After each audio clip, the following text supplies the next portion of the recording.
రుద్రంకోటలో నిర్మాణంలో ఉన్న ఇందిరా సాగర్ ఎత్తిపోతల హెడ్ హౌస్ నిర్మాణం ఆంధ్ర ప్రాంతానికి వెళ్లగా ఆ పథకాన్ని అప్పుడు బీఆర్ఎస్ ప్రభుత్వం రద్దు చేసింది.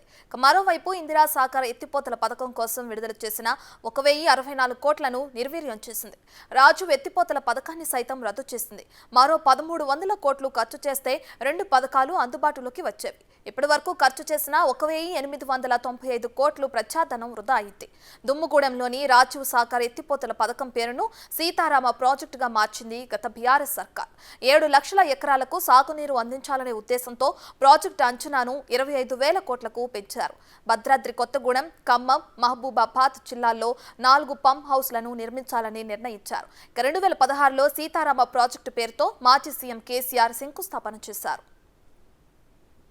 అయితే 2005లో వైఎస్ రాజశేఖర్ ప్రవేశపెట్టినటువంటి ఆ జలయజ్ఞ పథకాన్ని కాదని కొత్తగా 2014లో ఏర్పడినటువంటి కేసీఆర్ ప్రభుత్వం సీతారామ ప్రాజెక్టుగా దాన్ని నామకరణం చేయడం కూడా జరిగింది. అది మొత్తానికైతే ఇక్కడ నుంచి 0 పాయింట్ స్టార్ట్ అవుతుంది. ఇది గోదావరి మనం చూసుకోవచ్చు, చాలా క్లియర్ చూసుకోవచ్చు. ఈ గోదావరి నది పక్క నుంచే అంటే సుమారు ఇది 43 అడుగుల పైగా ఎత్తు ఉంటుంది. అంటే దిగువ ప్రాంతంలో ఉన్నటువంటి ఏదైతే జీకే కొత్తూరు ఉందో ఆ జీకే కొత్తూరు సమీపంలో మొదటి పంప్ హౌస్ కూడా ఏర్పాటు చేయడం జరిగింది. మొత్తానికైతే ఇక్కడ ఇప్పుడు మన ఉన్న ప్లేస్లో చూసుకుంటే కనుక గోదావరి పక్కన ఉన్నటువంటి అమ్మవారిపల్లె, ఈ అమ్మవారిపల్లెకి చూసుకుంటే కనుక అక్కడ నుంచి సుమారు 10 కిలోమీటర్ల మేరకు అంటే బీజీ కొత్తూరుకి మొదటి పంప్ హౌస్ ఏర్పాటు చేశారు. అక్కడ నుంచి ఒక 6 మోటార్ల సహాయంతో ఒక్కొక్క మోటారు 1500 క్యూసెక్కుల నీరుని పంపింగ్ చేసుకు బయటకు ఇస్తూ ఉంటుంది. ఈ నీళ్ళని అక్కడ తీసుకొని ఆ తర్వాత అక్కడ నుంచి అక్కడ ఏదైతే ములకలపల్లి ఉన్నదో అంటే అశ్వాపురం మండలం ఉన్నటువంటి అశ్వాపురం నియోజకవర్గంలో ఉన్నటువంటి ములకలపల్లి మండలానికి మొదటి పంపింగ్ ఇస్తూ ఉంటుంది. ఇక్కడ నుంచి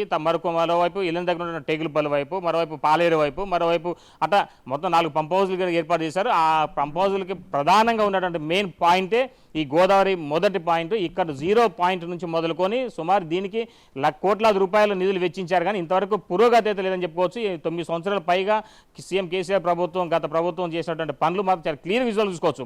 ఇంతవరకు ఇక్కడే మళ్ళీ మొదటి మెయిన్ సెంటర్ కూడా ఏర్పాటు చేస్తామని చెప్పి అంటున్నారు. కానీ మధ్యలో అమ్మవారి పల్లె దగ్గర మాత్రం అక్కడ మెయిన్ రెగ్యులేటర్ పెట్టారు. కానీ అది కూడా దాన్ని డిస్మెంటల్ చేసేసి మళ్ళీ ఇక్కడ పెడతా అని చెప్పి అంటున్నారు.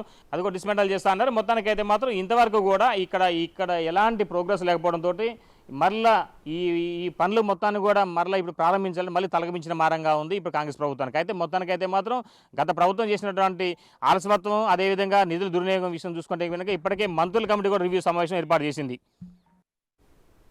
సీతారామ ప్రాజెక్టు ప్రారంభం నాటి నుంచి ఏజెన్సీ జిల్లా కావడంతో భూసేకరణలో అనేక ఇబ్బందులు తలెత్తాయి. అప్పటి కాంగ్రెస్ పార్టీ ప్రభుత్వ హయాంలో భూములు కోల్పోయిన రైతులకు 1,20,000 రూపాయల చొప్పున నష్టపరిహారం అందించారు. గత బీఆర్ఎస్ ప్రభుత్వం భూములు కోల్పోయిన రైతులకు ఎకరాకు 7 నుంచి 8 లక్షల చొప్పున నష్టపరిహారం ప్రకటించారు. ఎప్పటికప్పుడు ప్రాజెక్టు అంచనాను పెంచి కాంట్రాక్టర్కు లబ్ధి చేకూర్చారు. వైఎస్ రాజశేఖర రెడ్డి హయాంలో 1000 ఎకరాల భూసేకరణ జరిగింది. గత బీఆర్ఎస్ ప్రభుత్వం హయాంలో మరో 5,000 ఎకరాల భూమిని సేకరించారు. మరో 2,000 ఎకరాల భూమి అవసరంగా ఉండగా ఈ సేకరణ ప్రక్రియను అధికారులు కొనసాగిస్తున్నారు. అయితే ఈ సీతారామ ప్రాజెక్టుకి సంబంధించి మరి ఇప్పుడు గోదావరిలోనూ ఇప్పుడు మనం ఉన్న ప్రాంతం అంతా కూడా గోదావరి నదే. అయితే ఈ గోదావరి నదికి సమీపంలో ఉన్నటువంటి రైతులు అమ్మవారి పల్లె ఉంది. అమ్మవారి పల్లెకి సంబంధించిన రైతులు కూడా అసలు ల్యాండ్ ఎక్విజిషన్ భూసేకరణ జరిగే సమయంలో ఏం జరిగింది, వాళ్ళకి ఎంత నష్టపరిహారం ఇచ్చారు కేసీఆర్, అసలు వాళ్ళ దగ్గర నుంచి ఎన్ని ఎకరాల భూములు తీసుకున్నారు అనే విషయం మనం ఇప్పుడు రైతులతో మాట్లాడి చూద్దాం. మీరు చెప్పండి, వాళ్ళు మీది ఏ ఊరు, మీ పేరేంటి? నా పేరు చంద్రశేఖర్ రెడ్డి, నెలపట్ల అమ్మగారి పెళ్ళి. మాది 11 ఎకరాల భూమి తీసుకుంటున్నారు. మేము వేయలేదు, కోర్టుకి వేసినాం. ఆబ్జెక్ట్ మా భూములు వాళ్ళు 8 లక్షలు ఇస్తాంటే మాకు కుదరలేదు, జాబులు లేవన్నారు. ఎకరానికి ఒక జాబు ఇచ్చి మాకు ఎకరానికి 30 లక్షల రేట్ అయితే మేము ఇస్తానని చెప్పినాం.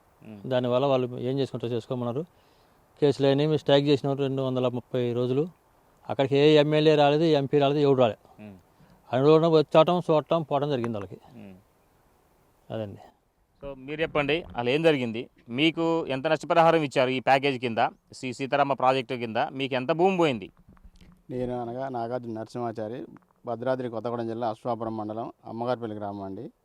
మా యొక్క 2 పంటలు అంటే సారవంతమైన భూములు ఈ సీతమ్మ సాగర్ ప్రాజెక్టు కోసం కోల్పోవలసి వచ్చింది.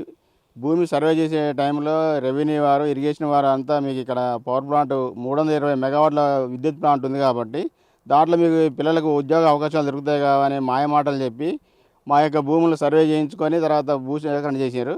తర్వాత రేటు విషయంలో కూడా రైతులను సంప్రదించకుండా భూసేకరణ అధికారులు వారి ఇష్టానుసారం జనరల్ అవార్డు 8 లక్షలు ఇష్టం తీసుకొని లేకపోతే మీ డబ్బుల్ని మేము అథారిటీలో సబ్మిట్ చేస్తామని చెప్పడం జరిగింది. దాని మీద మేము రైతులందరం హైకోర్టుని ఆశ్రయించి కుమ్మరగూడెం, అమ్మగారిపల్లి 2 రెవెన్యూ గ్రామాలకు సంబంధించిన జనరల్ అవార్డుని హైకోర్టు ద్వారా మేము రద్దు చేయించుకోబడ్డాం. ఇప్పటికైనా మళ్ళీ భూసేకరణ ప్రభుత్వం చేయాలనుకుంటే రైతుకి 25 లక్షల రూపాయలు ఇచ్చి ఈ 320 జల విద్యుత్ మెగా ప్లాంట్ల నందు కుటుంబానికి ఒక ఉద్యోగం ఇచ్చినట్లయితే మేము భూములు ఇవ్వడానికి సిద్ధంగా ఉన్నాము. లేని ఎడల మా భూములు మేము ఇవ్వడానికి ఒప్పుకోము. మీరు చెప్పండి, ఇప్పుడు మీకు గత ప్రభుత్వం జరిగిన అన్యాయం ఒకటి, ఇప్పుడు కొత్తగా వచ్చిన ప్రభుత్వం మీకు ఎలా సాయం అందించడానికి మీరు ఆశపడుతున్నారు? నా పేరు నేలపల్లి సత్యనారాయణ రెడ్డి, మాది అమ్మగారిపల్లి గ్రామం. సార్ మాది 11 ఎకరాల భూమి పోయింది.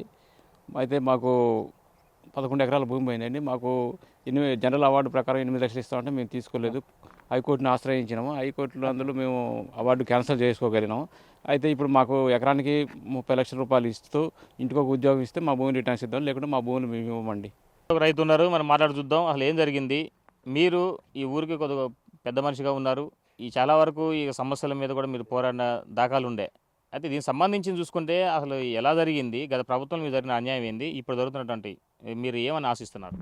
మేము ఆశించేది ఏం లేదండి. ఇప్పటి వరకు మనకు హెవీ వాటర్ ప్లాంట్ అని, రాజీవ్ సాగర్ అని, తర్వాత ఈ సీతమ్మ సాగరు, మిషన్ భగీరథ, అనేక రకాల ప్రాజెక్టుల వల్ల భూములన్నీ కోల్పోయారండి. మా ఇక్కడ ఉన్నటువంటి ప్రజలకి జీవనోపాధి కూడా కోల్పోయినాం. ఈ యొక్క అన్ని ప్రాజెక్టుల వల్ల భూమి మొత్తం కోల్పోయి మా ఊళ్ళోకి వచ్చి బ్రతికేదండి. ఎవరైనా కానీ ఎన్నో గ్రామాల నుంచి వచ్చి వందల వేల మంది వచ్చి బ్రతికేటటువంటి వారు. అలాంటిది మాకు 2 పంటలు పండేటటువంటి ఆధారం ఉంది. ఎందుకనంటే బ్రిటిష్ వారు కట్టినటువంటి ఇక్కడ ఆనకట్ట ఉంది. ఆ ఆనకట్ట ద్వారాగా మాకు ఇక్కడ ఈ వాటర్ ప్లాంట్ ఒకటి కట్టారు. ఆ ప్లాంట్ వాటర్ మా గ్రామానికి మేము ఫ్రీగా తెచ్చుకున్నాం.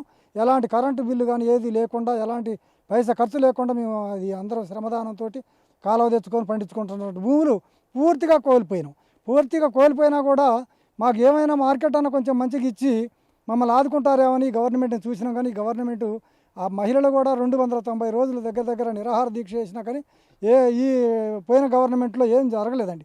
అయితే ఇప్పుడు ఆశించింది ఏంటంటే ఆ గవర్నమెంట్ మనకి ఇంత మొండి చేయి చూపిస్తుంది కదా అని ఇక్కడ మా వరకు అయితే మేము అనుకున్నది ఏంటంటే ఈ గవర్నమెంట్ కాదు, మనం మళ్ళీ వేరే గవర్నమెంట్ కన్నా మారితే మనకు ఆ మేలు జరుగుద్దేమో, ఈ గవర్నమెంట్ అయినా పట్టించుకుంటుందేమో అనే ఆలోచనతో ఈ గవర్నమెంట్ని గెలిపించుకోవడం జరిగింది. ఈ గవర్నమెంట్ అయినా మాకు సరైన న్యాయం చేద్దామని ఆశిస్తున్నాం. అయితే మొత్తానికైతే రైతులు మాత్రం కాంగ్రెస్ ప్రభుత్వం వస్తే తమకు న్యాయం చేకూర్చుద్ది. గత ప్రభుత్వం హయాంలో ఎలాగైతే సీఎం రాజశేఖర రెడ్డి హయాంలో ఎలాగైతే రైతులు అభ్యున్నతి కోసం మెరుగైన ప్యాకేజీ ప్రకటించారో, ఇప్పుడు రేవంత్ రెడ్డి ప్రభుత్వం కూడా అట్లా ప్రకటించాలని, తమ కుటుంబాలకు న్యాయం చేసుకుంటూ కుటుంబంలో భూమి కోల్పోయిన వారికి ఉద్యోగం కూడా సహాయం అందించాలని, అదేవిధంగా ఇప్పుడు మెరుగైన ప్యాకేజీ ప్రకటిస్తూ తమకు ఉన్న డిమాండ్లు నెరవేర్చాలని చెప్పి ఆశాభావం వ్యక్తం చేస్తున్నారు ఇక్కడ ఉన్నటువంటి రైతులు. గత బీఆర్ఎస్ ప్రభుత్వంలో ఇరిగేషన్ శాఖ నుంచి 70 కోట్ల బకాయిలు ఉన్నట్లు తెలుస్తుంది.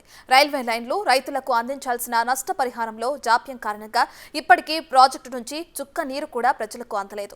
దీనికి తోడు రాజీవ్ సాగర్ లిఫ్ట్ ఇరిగేషన్ పనులకు ఉపయోగించిన వేలాది పైప్ లైన్ తూరాలను భూమి నుంచి వెలికి తీసి ఇతర ప్రాజెక్టులకు తరలించింది. దీనిలో కూడా భారీ అవినీతికి పాల్పడినట్లు అప్పట్లో అనేక కథనాలు వచ్చాయి. బ్రిటిష్ పాలనలో సర్ ఆర్థర్ కాటన్ ద్వారా 150 సంవత్సరాల క్రితం డంగు సిమెంట్ రాతి కట్టడాన్ని నిర్మించారు. దీంతో 1.50 టీఎంసీల నీరు నిల్వ ఉంటుంది. మాజీ సీఎం కేసీఆర్ సీతమ్మ సాగర్ పేరుతో కాటన్ డ్యాం దిగువన 67 గేట్లతో 36.57 టీఎంసీల నీటి నిల్వ సామర్థ్యం ఉండేలా ప్లాన్ చేశామంటూ ఊదరకొట్టారు. కానీ 9 ఏళ్ల కాలంలో ఒక్క అడుగు కూడా ముందుకు పడలేదు. సీతమ్మ సాగర్ డ్యాం నిర్మాణానికి 3581.9 కోట్లు అంచనా వేయగా సివిల్ వర్క్ కోసం 2711.42 కోట్ల నిధులు ఎల్ఎన్టీ సంస్థకు అప్పనంగా గత కేసీఆర్ ప్రభుత్వం సమర్పించింది. ఈ సీతారామ ప్రాజెక్టుతో పాటు సమీపంలో ఉన్నట్టు మనం ఇప్పుడు చాలా క్లియర్ చూసుకోవచ్చు. ఇక్కడ 150 సంవత్సరాల క్రితం కాటన్ ద్వారా నిర్మాణం చేసినటువంటి సర్ ఆర్థర్ కాటన్ ఈ యొక్క బ్యారేజీని, ఈ యొక్క చిన్నపాటి ఈ యొక్క డ్యామ్ని 150 సంవత్సరాల క్రితం బ్రిటిష్ వారి కాలంలో నిర్మించినటువంటి రాతి కట్టడం ఇది.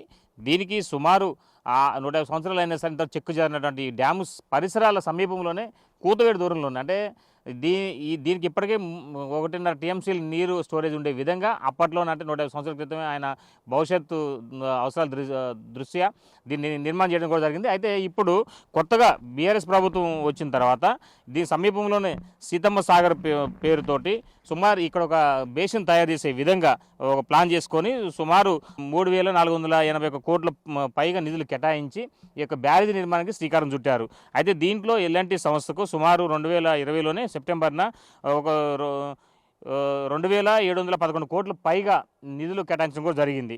మొత్తానికైతే ఈ సీతారామ ప్రాజెక్టు విషయం చూసుకుంటే అంటే ఇక్కడ ఇప్పుడు ఉన్న ప్రజెంట్ రాతి కట్టడానికి ఉన్నటువంటి 1.5 టీఎంసీలు నీరు నిల్వ ఉన్న సామర్థ్యం ఉన్న నేపథ్యంలో ఇప్పుడు మళ్ళీ కొత్తగా ఈ యొక్క కేసీఆర్ ప్రభుత్వం వచ్చిన తర్వాత మొన్న ఆయన 36.50 టీఎంసీలు నీళ్లు నిల్వ ఉండే విధంగా దీనికి డిజైన్ చేశారు. అయితే మొత్తానికైతే మాత్రం ఇంత ప్లాన్ చేసినా సరే ఒక్క అడుగు కూడా ముందు పడలేదు. చివరికి దీనికి అసలు నేషనల్ ట్రిబ్యునల్ నుంచి కూడా దీనికి ఒక అడ్డంకులు ఏర్పడ్డాయి.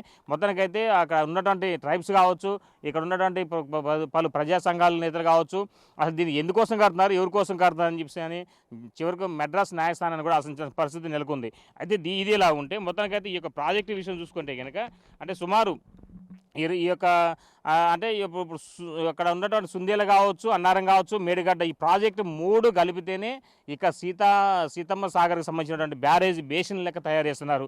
అంటే దీనికి నీటి సామర్థ్యం అంటే ఓవరాల్గా ఫుల్ రిజర్వాయర్ లెవెల్ వచ్చేసి మాత్రం 67 మీటర్ల పైగా ఉండేలాగా ప్లాన్ చేసుకున్నారు. ఈ యొక్క దీనికి స్టోరేజ్ సుమారు అంటే భారీ ఎత్తునే స్టోరేజ్ అంటే ఉండే విధంగా ప్లాన్ చేసుకున్నారు. అంటే 36 టీఎంసీలు పైగా నీళ్లు నిల్వ ఉండే ప్లాన్ చేసుకున్న నేపథ్యంలో దీనికి 67 గేట్లు పైగా ఏర్పాటు చేశారు. దాంతోపాటు చూసుకుంటే కనుక ఈ ఒకవైపున 63 మీటర్ల ఎత్తులోనూ ఈ యొక్క డిజైన్ ప్రాజెక్టు రూపకల్పన చేసింది కేసీఆర్ ప్రభుత్వం, గత ప్రభుత్వం. అయితే దీనికి సుమారు ఒక 2 గోదావరికి ఇరువైపులా అంటే దుమ్ముగూడెం ప్రాజెక్టు ఇరువైపులా ఒకవైపు 19 కిలోమీటర్లు, మరోవైపు 29 కిలోమీటర్ల మేరకు కరకట్ట 70 అడుగులు పైగా నిర్మాణం చేసేలాగిన దానికి కూడా 2,711 కోట్ల రూపాయలు కేటాయించడం కూడా జరిగింది. సీతారామ బ్యారేజ్ పక్కన ఉన్న మనం ఇప్పుడు చాలా క్లియర్ చూసుకోవచ్చు విజువల్స్లో. ఈ రాతి కట్టడం పక్కన నుంచి చూసుకుంటే కనుక ఆ కడపడి షెడ్ దగ్గర మాత్రం అది కేవలం అది అటు ఉన్న మొత్తం సున్నం పట్టి దుమ్ముగూడెం అనే విలేజ్లు 2 ఉన్నాయి. దాంతోపాటు పర్ణశాల కూడా ఉంది. ఈ నుంచి 30 కిలోమీటర్ల లోపు పర్ణశాల అని అంటే చాలా నియర్ ప్లేస్లో ఉంది. ఆ పర్ణశాల కూడా ఈ బ్యాక్ వాటర్ ఎక్కువ ఉన్న నేపథ్యంలోనే దానికి 30 కిలోమీటర్ల పైగా ఉంటుంది బ్యాక్ వాటర్ అని చెప్పి. ఎందుకంటే 36 టీఎంసీలు పైగా నీటి నిల్వ అంటే సుమారు 30 కిలోమీటర్ల పైగా అనే ఈ యొక్క నీటి ఎఫెక్ట్ ఉంటుందని చెప్పి ఐడెంటిఫై చేసినాడు అధికారులు. ఆ రకంగా ప్లాన్ ప్రకారం ముందుకెళ్తున్నట్టుగా చేశారు తప్ప ఒక అడుగు కూడా ముందు పలక నిధులు మాత్రం దుర్వినియోగం అయిపోయినాయి అనేది ఇక్కడ అర్థమైంది. ఇది అంటే ఈ సీతారామ ప్రాజెక్టు విషయం చూసుకుంటే కనుక సీతారామ ప్రాజెక్టు సమీపంలో ఉన్నటువంటి ఈ ఏదైతే ఇప్పుడు సీతమ్మ సాగర్ సంబంధించిన విషయం ఉందో దీన్ని ఆనాడు ఇందిరా సాగర్ కిందనే ఆనాడు వైఎస్ఆర్ గవర్నమెంట్ ప్రారంభించింది. దీనికి కూడా 50% పనులు పైగా కూడా అయిపోయినాయి. కానీ ఈనాడు దీనికి కేసీఆర్ ప్రభుత్వం గతంలో చేసినటువంటి మిస్టేక్స్ వల్ల ఇంతవరకు ఈ పని మొత్తం పూర్తిగానే నేపథ్యం ఉన్నది. క్లియర్ చూసుకోవచ్చు మనం. ఇది కొన్ని తాజా పరిస్థితి.